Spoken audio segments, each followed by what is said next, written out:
Hello, assalamu alaikum everyone. Thank you all for joining us this early in the morning. I can understand, man. I'm Hurmat Riaz from the Citizens Archive of Pakistan, Lahore chapter. And with me is Alisha Chandani from the Karachi office. I hope you all have read the book, finished the book, and enjoyed reading it. Till we are waiting for our participants from Kabul to join, would any one of you would like to start the conversation?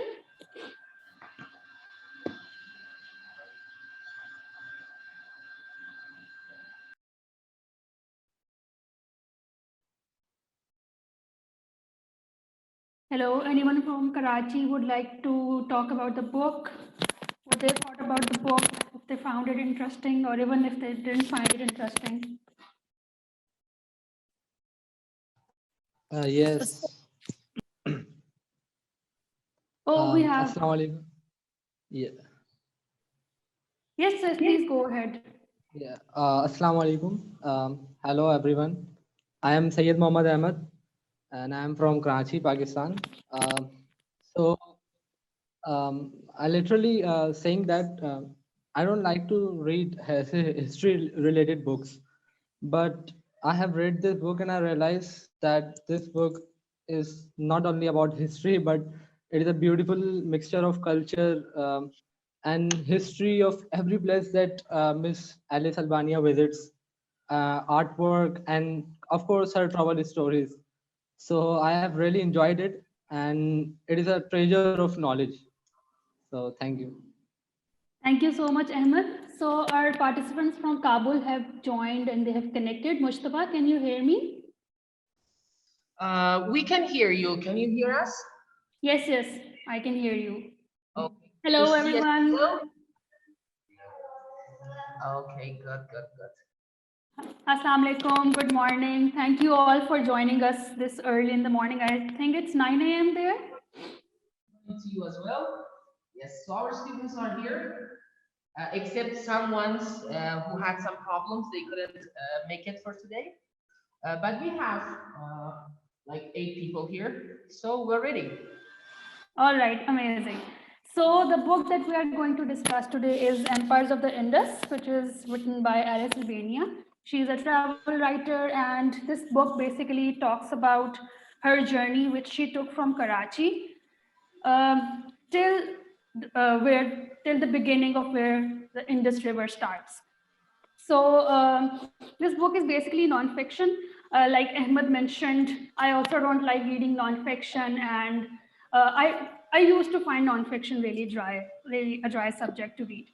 But again, like Ahmed said, this book is really a collection of all the experiences that Alice Albania went through while going on her journey, the places that she visited, the culture, the art, the folklore that she explored while going through this journey. And even though I wasn't able to finish the book, but I really found some interesting facts. And it's a really good reference book if you are into history and studying culture and folklore and trying to get to know about a region. And especially since it talks about the river Indus, which is a treasure trove for Pakistan. And one of the most ancient civilizations was established on the banks of River Indus, which is called Indus Valley Civilization. So I won't take much of your time. Let's start from our participants in Kabul. If any one of you would like to come up and give your reviews about the book. And if you have any questions for us, since it talks about Pakistan and many of and the regions of Pakistan. So if you have any questions which weren't answered in the book, you can.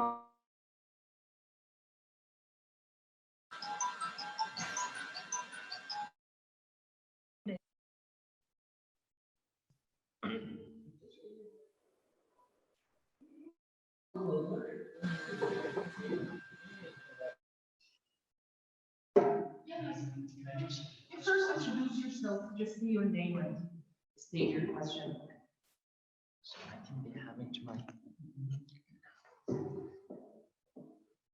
So hello, Pakistani friends. Pakistan.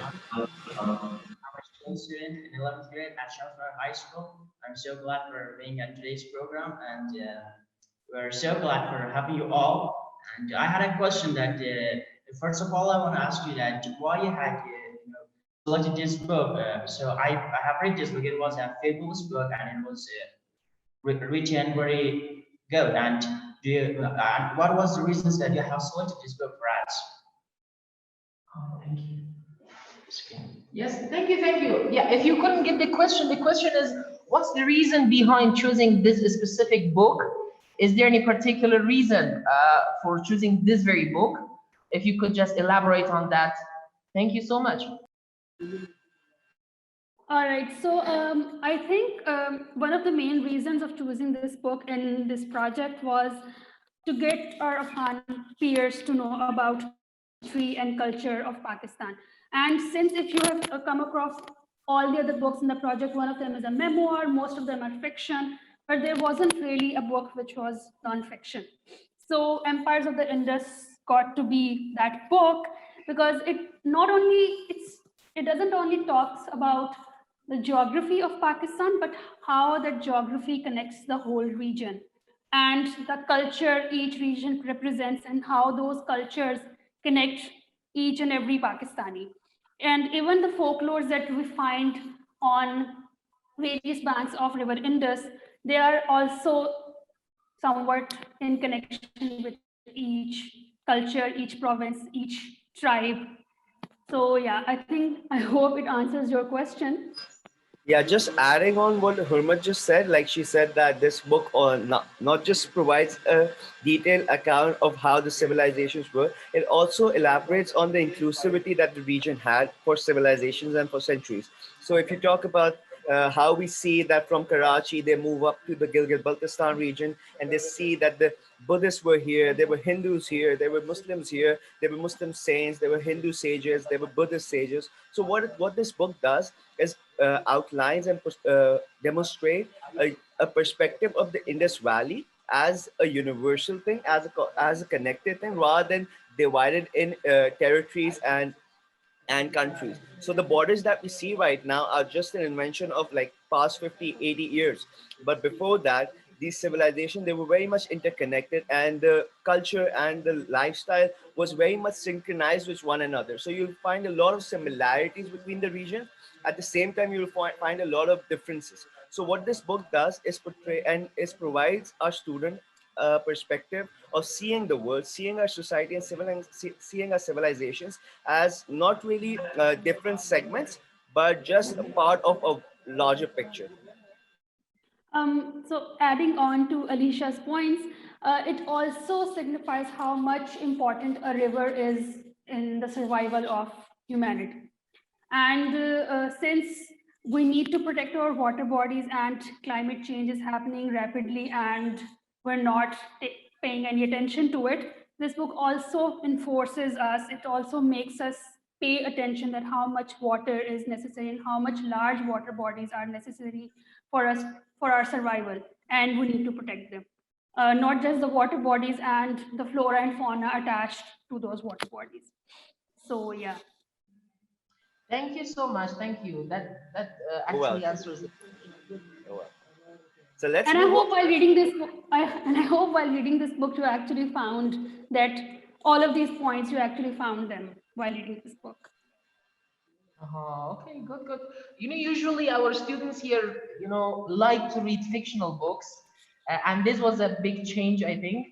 That's why we came up with this question. We just wanted to clarify the reasons behind it. So it really makes sense. Thank you so much. Thank you. So now, So so now yeah, let's Alicia, move. please take ahead. Sorry about that. So now let's move on to our participants in Karachi and let's see how they found the book and what was their journey and what was their experience about reading it.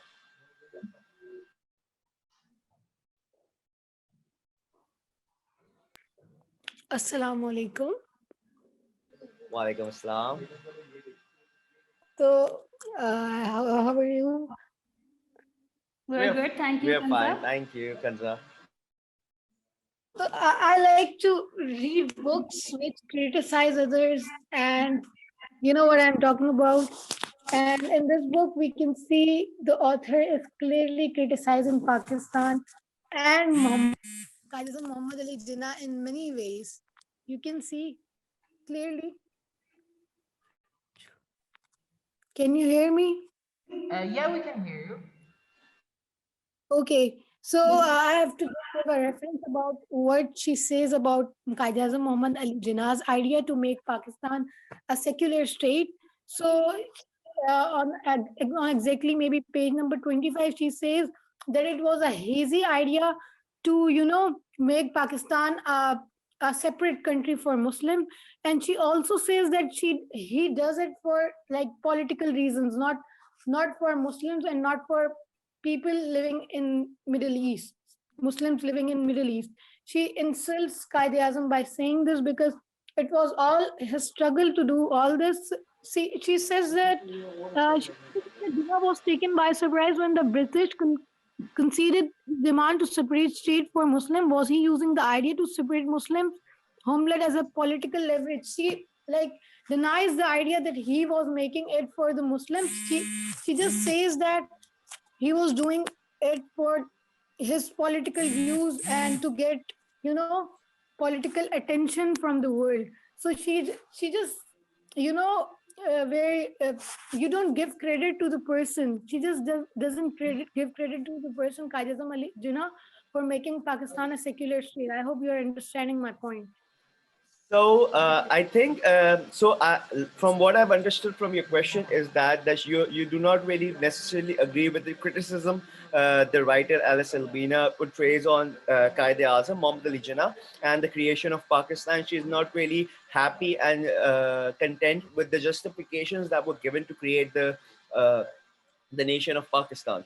The earlier the week, I was reading the Gandhi Jinnah letters, in which Gandhi and Mahatma Gandhi and Qaid-e-Azam, they come together and they, for the final time, to negotiate the partition and to negotiate why the partition should or should not happen.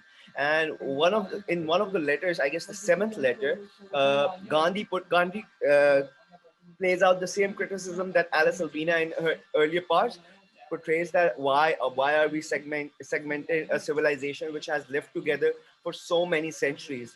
The whole concept of India, I mean, in the start of the book, she goes about and saying that Indus itself was a word given for the Hindus, and then the Persian came and they added an H, so it becomes Hindu, and then Sindh it becomes Sindhu. So the whole concept that was very much integrated with both the cultures and both the identities. And Jinnah was not really pleased about when India decided to go with their colonial name, which was Hindu India, rather than going with Hindustan and Bharat, which was their traditional name. So what in part of that, one of the very important things that I would like to outline and elaborate here is that while reading, criticism is a very important part of literary tradition. So whenever you read a criticism about any person that you may like or may not like, you have to be very objective about it. A couple of times where we do not like an individual and we hear criticism about that, we are very inclined towards agreeing with that. But when we do like someone and we do like someone in a high regard and we put him at the pedestal, it's very hard for us to listen to that criticism and objectively analyze. So the criticism that Alice Albina portrays about the Qaid-e-Azam and her philosophy and his philosophy for Pakistan is very much, I feel it's very much cemented from the fact that she has a very deep love for the civilization of Indus Valley, and she sees the creation of these borders, these transnational borders that we know after the World War II era, as something which kind of hinders the whole process of this universality and this inclusivity. So I pretty much agree with you on that. That in certain places she does not give the image of Qaeda Azam as we might like to see it. But again, it's very important to see the underlining reasons why she's doing it and to explore on our own. Like if I would have not read the Gandhi Journal letters and I would have not known the conversation that went about, my perspective might be same as yours. But because I have led there and I understand that during that time, even the Muslim League, there were people who had these reservations. So it's very important to look at it from the both perspective. But I'm really glad you asked this question. And it's a very bold question to ask. Adding on to what Alicia said, and I kind of agreed with what Kanza said. I think it's very tricky when it comes to, especially when foreign authors are writing about our region. So when you find these foreign people studying about us and then writing about us, especially even when she was portraying the city, the way she was sitting. I read the first chapter, and she was talking about how she sees Karachi and how she is, connecting that vision of Karachi with partition. And since we work at Citizens Archive and all we talk about is partition, and we talk to people who have seen partition and the early years of Pakistan, I also found that narrative to be quite, negative. And I was like, no, I'm not agreeing to it. Alice should have read more, or she should have talked to more people to understand where we are standing, to understand what we understand. So I would really recommend you guys to read history from local authors, and dig deep into it, because that's what happens with history. The more people write about it, there are more narratives coming about it, and you should read people who are acknowledged and who are authorized in our own region. So you will also get the perspective of people, what they are saying locally. So yeah, I'm really glad that you put it out, and I was also feeling the same. So I also think that it's kind of a problem with foreign authors, because they are not living here. They do not know how we live, how we connect with each other, and how we feel about things, and how we feel about our history. So yeah. Just adding to that, so although, like I said, although this book portrays some criticism on the Qaeda Azam, which we may not agree with, there are a lot of aspects and a lot of knowledge that she provides, a perspective that she provides that we do not really necessarily find in other books. So, in particular, starting on that tangent, I would really like to ask our students both in Kabul and in Karachi about the different traditions that she talks about. So, as she moves along with her journey from Sindh to Punjab and then to KPK and then to the northern areas, she talks about a different tradition, the folk tales that these different civilizations and the provinces have. They move along with how the weddings are celebrated in each different communities. So I would just like to take the conversation to that tangent to how do they feel, how did our readers in Pakistan and in Afghanistan felt about when they read about different cultures, practices, different ritual and everything. So yeah, anybody from Afghanistan would like to talk about that? Yes, one of our students will talk about. So, first introduce yourself, say your name. Hi everyone, I am Wahida, a student of grade 10 at Pardis Private High School. I read the book and I liked it, but before speaking about the book, I want to say something. I want to thank from our nice teacher, Moshtaba Juya, you people, communicators, and the Art Nerds organization for affording us this opportunity to talk to each other, to know each other, and to read books to improve our skills. And special one thanks to the ones who chose our books. They are so nice books, and they give us this opportunity to communicate together. And about the book, that was a very nice book about the ancient history of Pakistan and the new version of Pakistan. Honestly, before reading the book, I knew nothing of Pakistan. I just knew that there was a federal country in our neighborhood by the name of Pakistan. But after reading that book, I understood that no, there is not just a federal country. It has similar things with us. Our cultures, our folklore, and our traditions are really similar to each other. And I did not know that before reading this book. We, the young generation and the teenagers, are going to be our country's future politicians, authors, communicators, teachers, and I think if we have this much knowledge of each other, we are going to write the history by a different way by the way our past have written. And the one another thing about the book is that she puts both the ancient version of Pakistan and the modern version of Pakistan both in one book. And I was surprised by how she could write a 5,000-year-old history in one book. Especially, I enjoyed the parts in which there was history of Alexander the Great. I love that those parts. One another thing is that I am deeply in love with nature, especially mountains and river. And Alice Albania, shows us how the mountains and especially rivers are important in a country's tradition, culture, and folklore. While she was traveling to Pakistan, I traveled with her. What she was feeling, I felt. While at Tibet, she was sad. I was nearly to cry, and while she was enjoying the trip, I was enjoying. I think literature is a human's biggest tool and achievement. I think literature is a human's biggest achievement that it communes us to the world without going to those paths. And at last, thank you very much. Thank you, Adida. That was such a very nice comment. Thank you so much. Thank you so much. Thank you so much for those wonderful words. I mean, what you said, I really resonate and connect with that. That literature has the power to really connect us with those times which we can never go back to.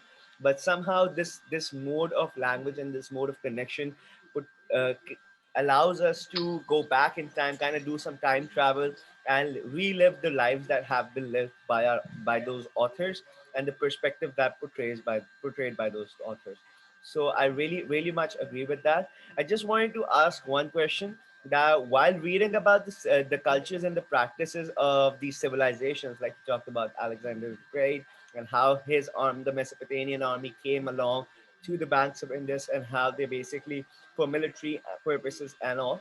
But while reading about the tradition and the lifestyle of these civilizations, could our friends in Afghanistan were able to connect with some sort of it, like when they talk about weddings and when they talk about the different music that goes along the fields of Punjab and the fields of Sindh and then up to northern areas, were they able to connect with some of that aspect? So are you addressing the question to Afghanistan or Pakistan? I'm addressing right now to Afghanistan, then we'll take the same question to Pakistan. Okay, okay.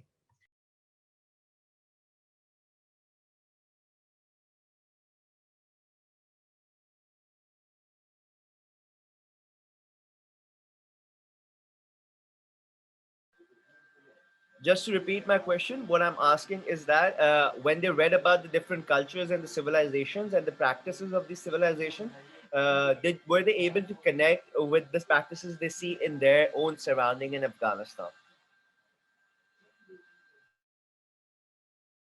Hello to everyone.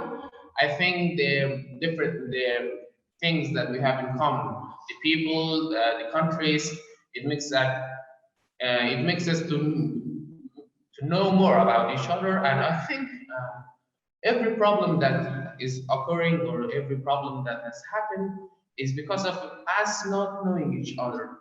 Like knowing people in Afghanistan and people in Pakistan, we have different thinkings about each other. We think that people in the Pakistan are not like us, or they're different. Of course, they're different. We must accept this, and this accepting that how different we are, our culture, maybe our religion, maybe our history, like we read in that book, in the empire of Indus, about Pakistan, that how it evolved, how it changed through the time. Like it was firstly there was no Muslims, it was just India. After that, making it was just India, and now we have Pakistan and things like that. And now I have a better picture of Pakistan in my mind, and it makes me think that it's just Pakistan, it's just people like me. It's not different. Like we have a lot of uh, like wrong things, wrong thoughts about Pakistan. And the same thing may go back to the Pakistan, make back to the that people. Like if they should also know about us. And by that, we learn through this book from a side of someone else, from a lady, from maybe an American. I think she was, and we could also know more, like to be connected with each other. Like now that I'm talking to you and you're listening to me, it makes us to make maybe Earth something easier to live and peaceful. And yes, thank you. Thank you so much for that. May I ask your name, please? Okay, it's Yeah. Ali. Ali. Oh, that's great. My name is Ali too. So yeah, I really much agree with what Ali said here about how literature and allows us to challenge our preconceived notions and develop a new perspective about things. And that's what this book essentially aims to, and that's what our aim was by introducing this book to you. So moving on to the same question with our friends in Karachi. While you were reading the book, you read about a lot of different cultures that you may or may not be aware about that existed in Pakistan, traditions, civilizations, and their whole practice of doing things. So, while you were reading about it, what were the aspects that you were able to connect with and resonate with the most? What were the most striking elements that you found about? And yeah, just your perspective on the traditions and the civilizations that existed along the Indus Valley and still exist in Pakistan. So, yeah. Am I audible? So I think the best part about traveling is like the author explained about the cultures of Sindh and Punjab, and that was really beautifully written. And the thing about like I would say I'm being from Sindh and being from Punjab, I can I can understand so many things about our traditions and in Sindh and Punjab both. So yeah, that was quite I would say a resemblance. So the main thing I want to say about the book and to our Afghan fellows as well. That if you guys are saying that you didn't know about Pakistan or while reading that book, I think there would be some sort of biasness about Mr. Jinnah. And for that, I would recommend that there's a movie which is, made by British production, Jinnah, named Jinnah, that explained Jinnah's personality very well. So I would recommend all of you to watch that. It is going to change your perspective about Mr. Jinnah and, after the struggle about Pakistan as well. So yeah, that's all from my side. Thank you so much, Rafia. Now I have something to share with you guys. While checking this book out on the internet, I found Alice Albania's website, and on her website there is a sensorial map. She has made the map which is on the cover of the book, and she has added sounds to each region. So I want to share that with you guys. I hope just share my screen. Um, Alicia, can you enable my screen sharing option, please? I'll just do that. Oh, thank you.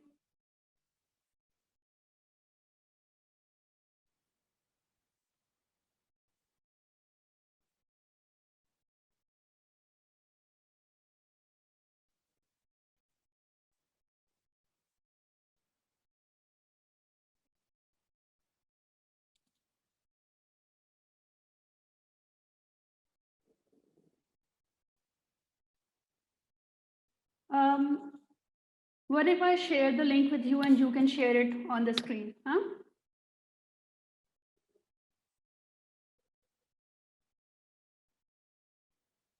I cannot hear you. I think you have, yeah, your mic is muted. I'm just saying that this is a Mac and I don't really use that, so I'm just trying to figure out the functions. If you can just bear a second with me. I'm just going to share that Link link with. in the chat. Sure. And you And then I can, can open that. yes, please. So it's basically a sensorial map, and what I really liked about is that you can click on certain regions and you can hear the sounds of those regions. Alicia, have you received the link? Yeah, I think you can share your screen right now. I got that fixed. So if you can just share your Oh, screen. okay. Yes, I am going to share it. So can everyone see it? Herman, can you increase the size? Like, can you zoom in a bit? Let me. Yes, we can see. Yeah, I think. Yeah, can everyone see it? Yeah, people. Yeah. Yeah, so it's a sensorial map. You can see that it's basically the cover of the book. And on the top, there is this line which says water bubbling up from the source of the river Indus in Tibet. So if I play it, can you guys hear it? I don't think so. Let me just see my settings. Can anyone else hear the sound? No sound at all. We can't hear Oh, you. okay. So I think, well, I have shared the link in the chat, and if anyone wants to, go on that link and hear the sounds, you can see them, you can hear them. So basically, this whole map shows the sounds that Alice Albania collected while going on her journey. There's a song sung by Juja near the source of Indus, Tibet. Grass-cutting songs sung by the villagers in Mathu, Ladakh, India. So all of these things, they were discussed in the book, but of course she cannot incorporate sounds into the book, so she had put them up on her website, and you can go on this website and listen to all of these sounds. If you are unable to, play these sounds, let us know and we'll help you out. Okay. Just adding up to what Herman is sharing, it's very nice share. Really look into it. So the reason why we're sharing the sounds over here is to demonstrate, and why Alice Albania collected different sounds along her journey, is that the sound in a province or in a location allows us to see a new perspective and get an idea of how the civilization over there. So it's basically an indicator of the civilization. So if we look in Punjab, the sounds that we find over there are very the tabla and everything. So they are very vibrant, and they are kind of depict the culture that we have over there. So if you know Punjab, they have like lavish fields of greenery where a lot of agriculture is being done. So it kind of portrays of that. If you come towards Sindh, the language and the music that you'll find over there, it's very much traditional towards the Hindu deities and the Sufi saints that we find along the Sindh region. So it depicts and it portrays an image of how Sindh as a civilization has been very much integrated and in touch with the tradition and religious tradition as such. So yeah, it's very wonderful to hear the sounds of different parts of the region, as they allow us to explore and understand the region in a better manner. So moving along with the same lines, I would just like to readdress the questions to my friends in Karachi, that while they were reading about different cultures, like different traditions, such as weddings that were done in Punjab and weddings that were done elsewhere, and how all of these things were being brought about, what was their experience? How did they connect with that? What were the similarities that they found, and what were the differences they would like to highlight?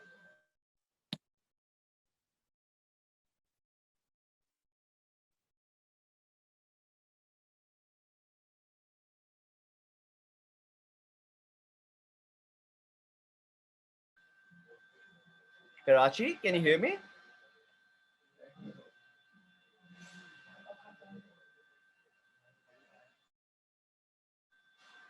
Uh, Well, anyone in our anyone of our friends in Karachi would like to address the question that I just put from.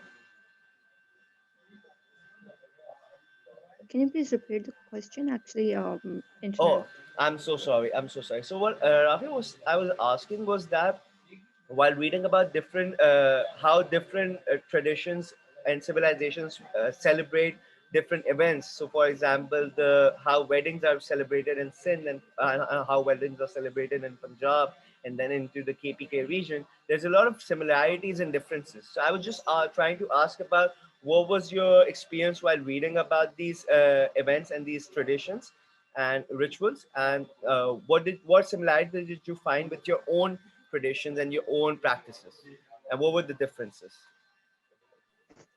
I think I am kind of person who is who loves exploring other cultures. So yeah, that gave me a chance to explore both the cultures. So it was quite beautiful that I would say so many things are similar.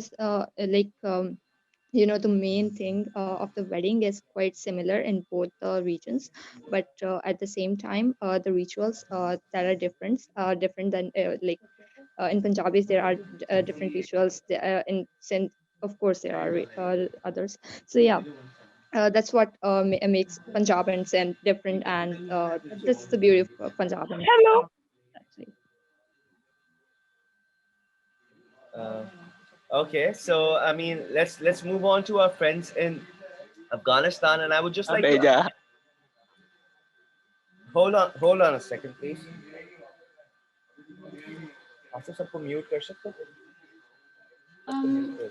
Alicia, नहीं I करते think मैं. Yeah, I'm just doing that. I know. maybe you can remove this participant. Yeah, I'll just mute everybody. अबे जाने दे. वकार जाकर को निकाल. And remove Waqar. Remove.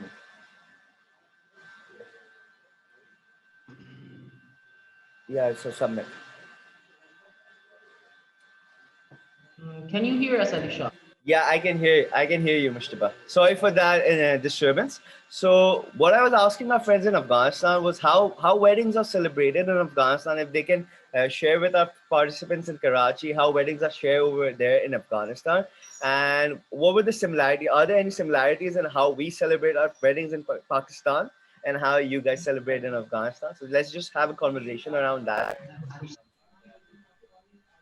Okay, Alisha, let me just reassure. Are you talking about weddings or anything else? Yeah, weddings. Wedding.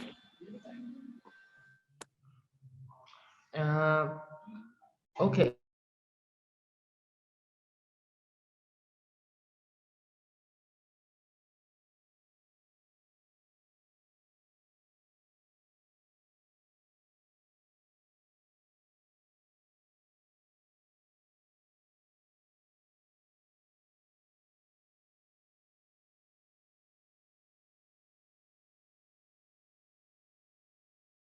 We just need like a 30 seconds. I have to explain the question to my students, okay?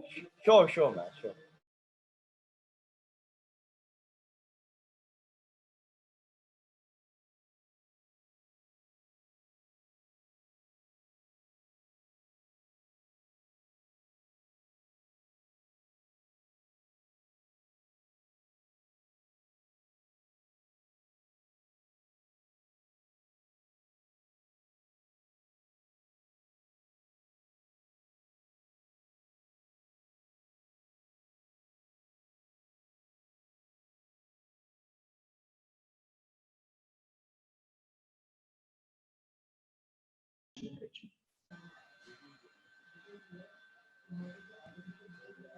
So can you hear me? Yeah, we can. Please go on. So you asked that how is our wedding in our country, and I would love to tell you about is that we are as you are like yeah, your friend Miss Tabiha has written on her book, and she said that the way I read that book, and it was the same as you are. First the boys propose the girls, and first they propose in their families in the house, and after accepting and they're talking and each other and having some similarities. The girls and the boys with them, they can, you know, get married, and after that, they just make a party and mostly not in a house, mostly in a house, or mostly not in a house. For example, in a in a hotel, and it is usual, and it is as same as we are, and you know, this is the way that we propose a girl, or a girl, or a boy propose a girl, and you are as same as you are, and as far as they know from your culture, your traditions. And thanks very much. Yes, Alisha, do you know any further explanation or elaboration on that? Because of the connection issues and stuff. So I could just hear bits of what he was saying. There was a lot of distortion. I would just like to again ask Ali about, okay, so what are there certain practices which are different from what they read about in Pakistan? Would they really like to elaborate on those? That what are the practices and what are the rituals that are done which are not really practiced in Pakistan? So our audience in Karachi would be really eager to hear about those.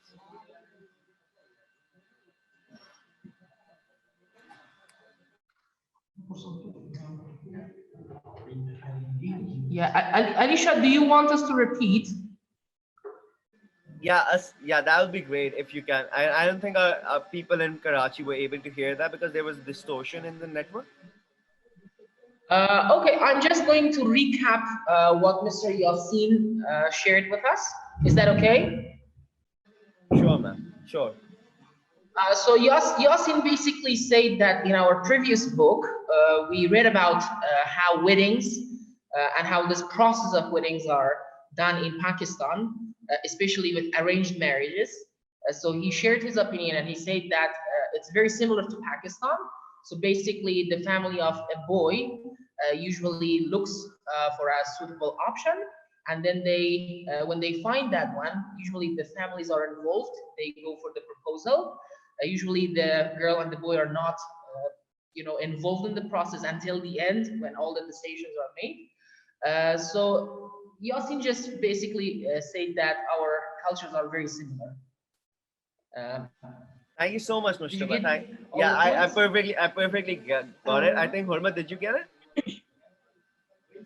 Yeah, I did get it, but what Alicia was trying to ask, I think he was asking about specific traditions and rituals that actually happen during the wedding ceremony.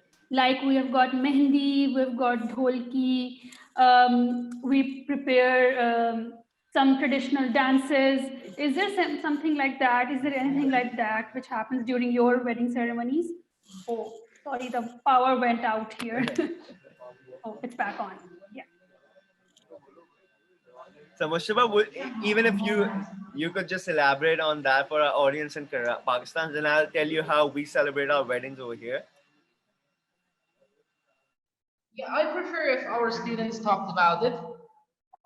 Yes, Fatima. Yeah. After this, Rafia from Karachi has, I think she has something to say. So yeah, please go ahead.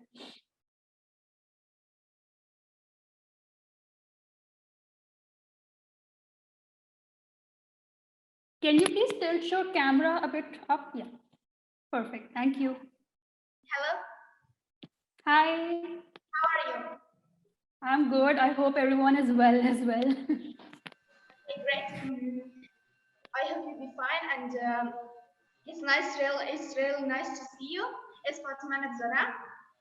Okay, our tradition in wedding parties, we have dance, music, henna, and these things. The girls and the boys, all of them, or the father of the groom, or both of them, they dance there, and they are really happy. Okay, we have henna, and the ladies that or the sisters of the boy brings the henna, and they for groom and bride. Then we have dancing, we have different kinds of music, and this is easy and simple. Similar. How Yes. long does usually your wedding last, the ceremony last? Oh, okay. About 4 hours and 5 hours. Oh, so I think in our culture it usually lasts like 2 to 3 days. What? I don't know. Yeah. We want that to be sure, but we can't because we really like to enjoy from that. Oh, that's nice. Thank you for sharing. I think that's very Rafia, you simple. can go ahead now. Yeah, Rafi, I was just adding that I think Yeah, go it's ahead. very similar with how we share our weddings over here. So there's a lot of involvement with the family and all the groom and everybody's dancing. So yeah, I think that is very much similar. Please go ahead, Rafia. Yeah. So I think while I was reading the Kite Runner, it has the same kind of culture, and just like our friend from Afghanistan said that they have henna and these kind of things.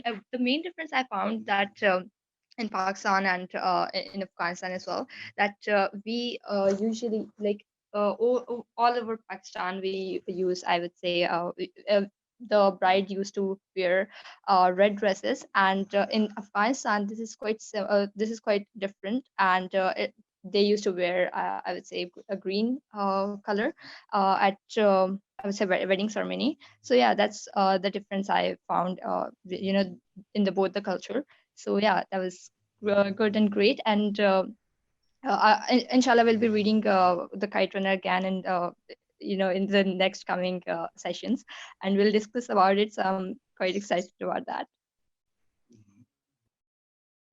Yeah, thank you so much, Rafia, for pointing that out. I also found some differences. We'll inshallah discuss them in our upcoming sessions. We have like 5 minutes left. I have a question for our friends in Afghanistan. The book Empires of the Indus, it highly focuses on the folklore that is found on different regions from where the river Indus is passing. Like we have got Punu, Soni Mahiwal, Veer Ranjha, and the lore of Jhulelal. So, are there any traditional ancient folklores that are very popular in your region, in Afghanistan, anywhere in Afghanistan, that you would like to narrate for us?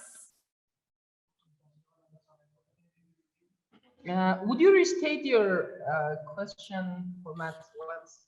Yeah, so I'm just asking that if there are any folklore, if there are any legends that are popular in Afghanistan that you can maybe narrate to us. Yeah. So just 30 seconds format. Okay, no problem. Meanwhile, I can ask my friends in Karachi that while reading the book, if they found any folk tales and legends, is there any folk tale which is like their favorite? If anyone in Karachi would like to tell me that.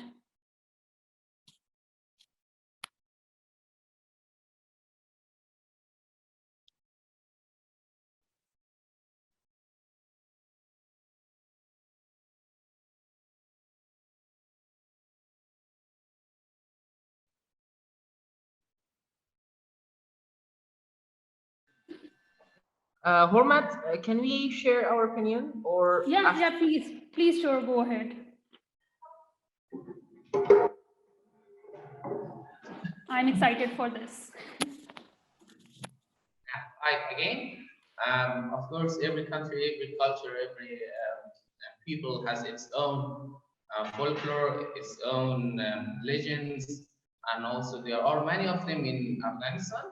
Um, well, one of the legends that is some kind of similar, it's ours, is about the life of Rustam and Sohrab. You might have heard about that. It's something international, something that is so popular that a lot of people from every places of the world has hear about it. And it's about a father and a son. The father is marries someone, and and he has a kid, and he cannot see the kid. He must go somewhere else.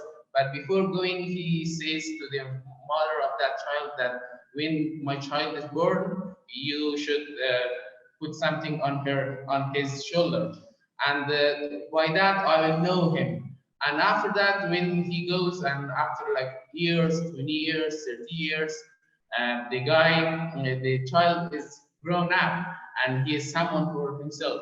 And but he doesn't know him. And after years, they meet each other, but they don't know about each other, and they get into a battle.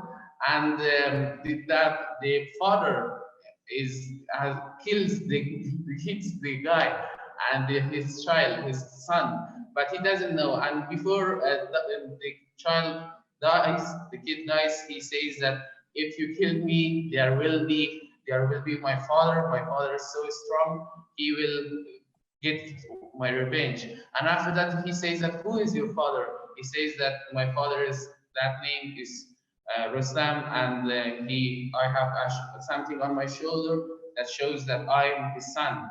And when he sees that it's my son, and it's something, it might be a tragic legend, a tragic folklore, but it's really nice. After that, the father goes and wants to bring some medicine, but that doesn't work. It's a legend. It might not be happen in the real life, but it's something that has been a part of our life for years, and it gets a lot in our life, and things happen like that. Yeah, thank you. Finish. Yeah, thank you so much. Thank you so much. Yeah, I think the legend of Rustam and Sohrab, it's also quite popular in our region. It's not as popular as the local legends, but yeah, I have heard about it, and also it is also mentioned in the Kite Runner. And somehow that story, it keeps, the legend keeps coming back and forth, and then you can relate to the legend as well. So I think that's about it for today. We are running out of time now. Thank you so much, everyone, for connecting, for sharing your ideas and being so open and being so critical. And we are so glad that you are up for reading new books and up for sharing new ideas and questioning new things. Um, we are so looking forward to the next session, and I hope you will get your next book on time and you will get lots and lots of time to read it. A little recommendation from my side. I would really encourage you guys to read about the book on the internet as well. Find reviews, find blogs, find videos on the book. They can also help you, formulate your questions and, refine your ideas and your reviews as well. So thank you again Thank for you. connecting. Thank you very much, everybody, for connecting. Thank you for being part of this project and taking all the books and showing your passion towards it. And that's what really matters. And that is the glue that is sticking us together. So thank you, everybody in Karachi. Thank you, everybody in Kabul, for your courage and for your passion of engaging with us. And we'll see you, inshallah, next month with another book and with another edition of Book Clubs Across Border. This is bye from our side. Thank you. Khuda Hafiz. Thank you. Allah Hafiz. Thank you very much for coordinating and organizing this amazing event. Thank you and have a very good day. Thank you. Khuda Hafiz. Bye bye. Allah Hafiz. Khuda Hafiz. Khuda Hafiz. Khuda Hafiz.